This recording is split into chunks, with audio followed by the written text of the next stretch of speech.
சமைக்கும்போது ஒரு லவ்வோட சமைக்கணும்டா. அதான் பாதி ருசியே. வெங்காயம் நறுக்கும்போது கூட ரசிச்சு நடக்கணும், லவ்வோட.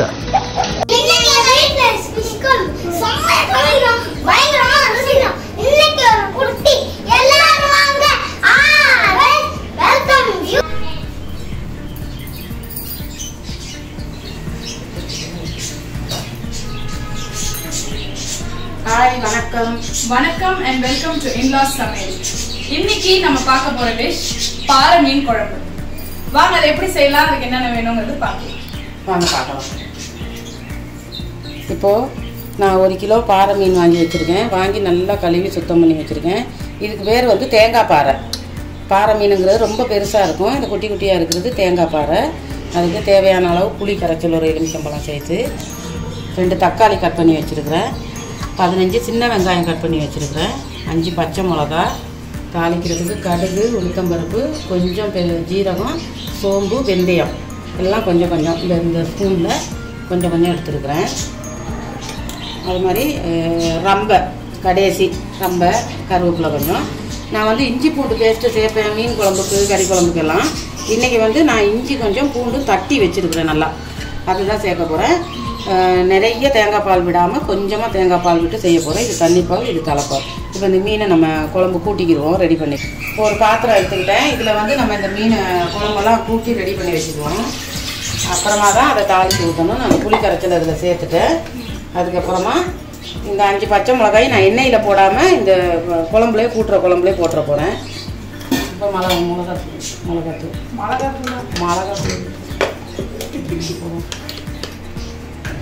இப்போ 1 இந்த ஸ்பூனில் 2 கரண்டி மிளகாத்தூள் போட்டிருக்கேன். அதே போல் அதே ஸ்பூனில் 2 கரண்டி மல்லித்தூள்,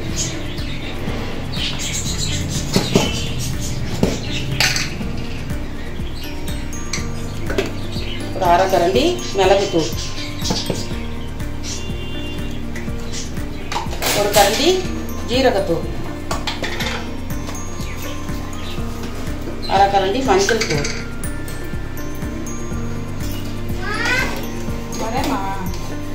இதில் 1 கரண்டி உப்பு சேர்த்துக்கிறோம். பத்தலைன்னா நம்ம அப்புறம் பார்த்துக்கிட்டு சேர்த்துக்கலாம்.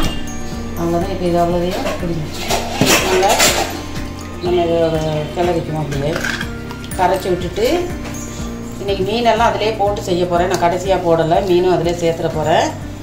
இந்த மீனெல்லாம் இதில் சேர்த்து தான் தாளித்து ஊற்ற போகிறேன். இந்த மீன் குழம்பு வந்து நல்லாயிருக்கும். இதே வறுக்கிறதுக்கும் கொஞ்சம் எடுத்து வச்சுக்கலாம் நமக்கு தேவைன்னா. அதுலேயே இந்த பால், இந்த 2ஆவதாக புளிஞ்ச பால் கொஞ்சத்தையும் சேர்க்க போகிறேன். எல்லாமே சேர்த்து தான் நான் தாளித்து விட போகிறேன். இதை நம்ம நல்லா இந்த மீனை போட்டதுக்கப்புறமா ஒரு கிளறி விட்டுக்குவோம். அவ்வளோதான். இப்போ நம்ம அதை தாளிக்கிறதுக்கு என்னென்ன தேவைங்கிறத பார்த்துக்கலாம். இப்போ இந்த கரண்டியில் ஒரு 2.5 கரண்டி எண்ணெய் ஊற்ற போகிறேன். மீன் குழம்புக்கெல்லாம் வந்து நம்ம எண்ணெய் கொஞ்சம் நிறைய சேர்த்துக்கிட்டோம்னா குழம்பு நல்லா இருக்கும். அதனால் 2.5 கரண்டி எண்ணெய் சேர்த்துக்கிட்டேன். இந்த கரண்டியில் எண்ணெய் காயட்டும். நான் வந்து இன்றைக்கி இந்த இஞ்சி பூண்டு சேர்க்காததுக்கு காரணம் வந்து தட்டி போட்டு செய்கிறது இன்னும் நல்லா இருக்குமேன்றதுக்காக தான். இப்போ இந்த கடுகு, உளுத்தம்பருப்பு இதெல்லாம் சேர்த்துக்குவோம்.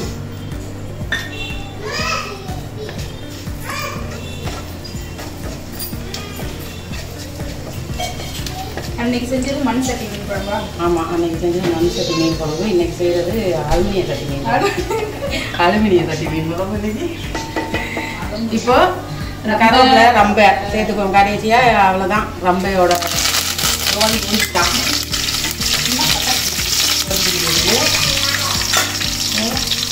இந்த இஞ்சி பூண்டு தட்டி வச்சுருக்கோம், அதையும் சேர்த்துக்குவோம்.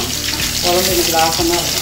இனிமேல் ரம்பன்னு சொல்ல பண்ணிட்டு இருந்தால இனிமேல் அந்த ரொம்ப போட மாட்டேன்னா காலி வரும். இன்னும் ஒரு 2 நாள் கழிச்சு நாங்கள் எடுத்துட்டு வர முடியும்.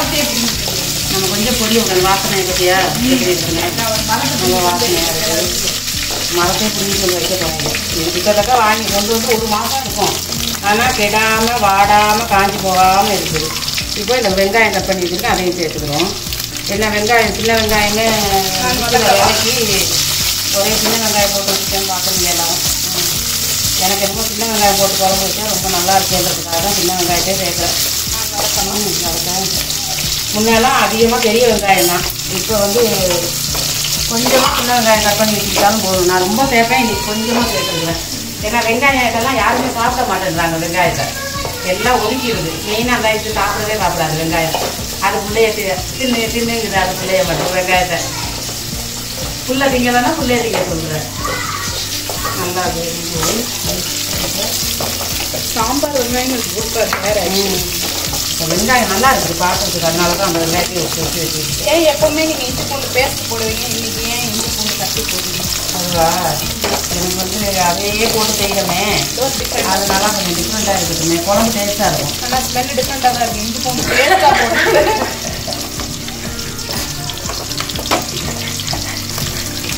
இப்போ நேயர்களே, ஒரு நாள் ப்ளூபர்ஸ்னு ஒன்று போடுறோம் பாருங்க. எப்படி எப்படி எடுக்கிறாரு, ஆங்கிள் எப்படி எப்படி வச்சு எடுக்கிறாரு, எதுக்குள்ளெல்லாம் கையை விட்டு எடுக்கிறாருங்கிறத கண்டிப்பாக ஒரு நாள் ப்ளூபர் வீடியோவாக பாருங்க. இப்போ வந்து இந்த தக்காளி கட் பண்ணி வச்சுருக்கேன், அதையும் சேர்த்து போகிறேன்.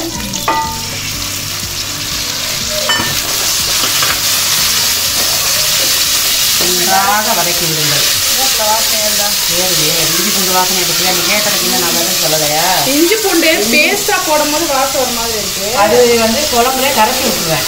நான் வந்து வதக்குறதுல போட மாட்டேன். ஏன் நான் வந்து ஏன் கிட்ட போகிறேன். இஞ்சி பூண்டு பேஸ்ட்டு வந்து நம்ம குழம்புலே கரைச்சி விட்டுருவோம். இது வந்து எண்ணெயில் போட்டு வதக்கி செய்யறதுனால வாசனையாக இருக்கும். ஏன் குழுங்குற கையை கடாய்க்குள் கை உட்கார்ந்து இருக்கிறன்ற கடாய்க்குள்ள கை உட்கார்ந்து இருக்கிறாருங்களா? நல்லா வதக்கிடுங்க. இப்போ நேரம் அப்படியே விடுங்கள். கலந்து போடுவீங்களா? உப்பு லைட்டாக போடுவேன். ஏன்னா குழம்புலையும் கொஞ்சம் உப்பு போட்டுங்க, அதனால் இதில் கொஞ்சம் லைட்டாக போடுவேன் வதங்குறது. இந்த கரண்டியில் ஒரு கொஞ்சம் கால் கரண்டி. இன்றைக்கி வந்து இந்த தேங்காய் பாறை மீன் குழம்பு ரொம்ப நல்லா இருக்கும். அப்படியே முடிஞ்சாவே போட்டேன். கட் பண்ணுறதுக்கு ஒன்றும் இல்லை.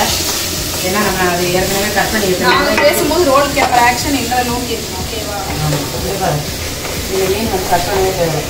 இந்த சைஸில் அப்படியே வறுக்கிறதுக்கு எடுத்து வச்சுருங்க. அப்படியே சாப்பிடலாம். இது வந்து வறுக்கிறதுக்கு எடுத்து வச்சுருக்கேன், அப்படியே சாப்பிடலாம். வறுத்து தான் அப்படியே சாப்பிடலாம்னு சொல்கிறோம். ஒரு பச்சையாக நினைக்கிறியா? இன்னும் கொஞ்சம் வதங்கும். வெங்காயம் தக்காளி நல்லா வதங்கிக்கிட்டு இருக்கு. இதுலேயே வந்து நம்ம கொஞ்சம் மிளகா தூள் கொஞ்சோண்டு மிளகாத்தூள் போட்டு நல்லா அதை கிளறி விட்டுக்கிட்டோம்னா அந்த எண்ணெயில் கொஞ்சம் கலர் கொடுக்கும். குழம்பு கலராக இருக்கும். இந்த ஆமாம், எப்பவுமே மிளகாத்தூள் வந்து எண்ணெயில் வறுக்கிறப்ப கொஞ்சம் கலர் கொடுக்கும், நல்லாவும் இருக்கும். அதுக்காக கொஞ்சமாக போட்டுருக்கேன். ஏன்னா நான் ஏற்கனவே 2 கரண்டி போட்டிருக்கேன். நல்லா வதங்கிடுச்சு. இப்போ நம்ம அந்த எல்லாம் கூட்டி வச்சுருக்கிற குழம்பு அதில் சேர்த்துருவோம். மீனோடு தான் போட போகிறேன். இது உடையாமல் இருக்கிறதுக்கு நம்ம கரண்டியை போட்டு ரொம்பவும் கிண்டக்கூடாது. இந்த மீன் ரொம்ப பார்க்கவே நல்லாயிருக்கு. கலர் பாருங்கள் எப்படி இருக்குன்னு.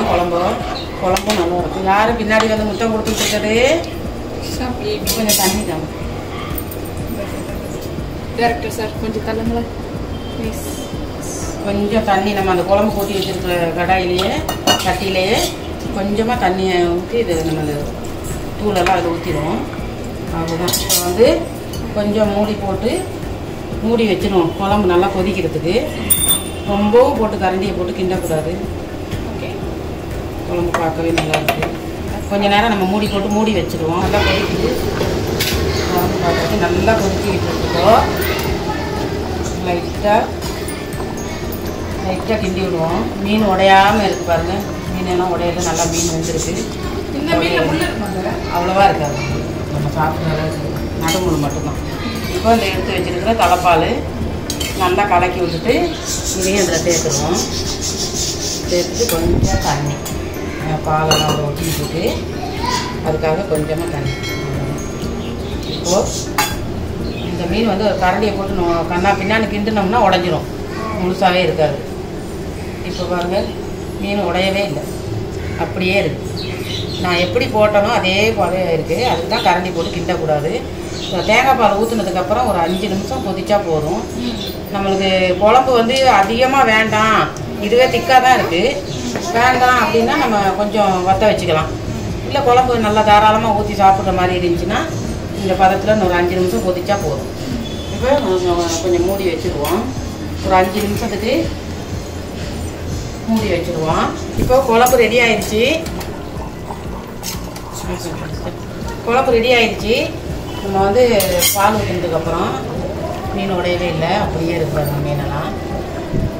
இப்போ அடுப்பை ஆஃப் பண்ணிவிட்டு நம்ம கொஞ்சம் மல்லிக்கீரை தூவிக்கிறோம். கொஞ்சமாக மல்லிக்கீரையை தூவிட்டு அவ்வளோதான். இப்போ மீன் குழம்பு, தேங்காய் பாறை மீன் குழம்பு ரெடி. இது வந்து கலர்ஃபுல்லாக இருக்குது அப்படி பார்க்குறதுக்கு. உடையவே இல்லை, கொஞ்சம் கூட உடையலை மீன் பாருங்கள், அப்படியே முழுசாக இருக்குது. இந்த மாதிரி நம்ம கரண்டி போட்டு கிண்டாமல் இருந்தாலும் அது அப்படியே முழுசாக இருக்கும். இப்போது தேங்காய் பாறை மீன் குழம்பு சூப்பரான ஒரு குழம்பு ரெடி. இதே போல் நீங்களும் செஞ்சு பாருங்கள். செஞ்சு பார்த்துட்டு எப்படி இருக்குன்னு சொல்லுங்கள்.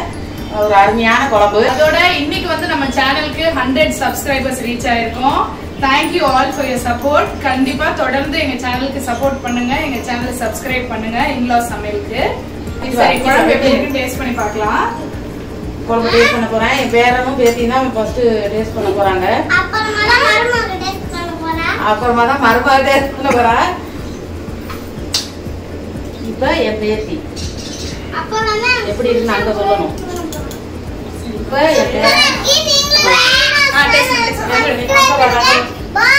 எப்படி இருந்ததுன்னு அங்க சொல்லுங்க. நானும் டேஸ்ட் பண்ணுறேன். மீன் குழம்பு ரொம்ப நாள் கழிச்சு இந்த தேங்காய் பாறை மீன் குழம்பு வச்சிருக்கேன். சூப்பரா இருக்கு. இப்ப என் மருமக டேஸ்ட் பண்ணுது. இன்னொரு வகையம்மா சூப்பரா இருக்காங்க. திக்கா நல்ல டேஸ்டா இருக்கு. செம்ம டேஸ்டா இருக்கு. சரி, ஓகே. இந்த கண்டிப்பா வீட்ல ட்ரை பண்ணி பாருங்க. பாறை மீன் குழம்பு. அடுத்து ஒரு நல்ல வீடியோட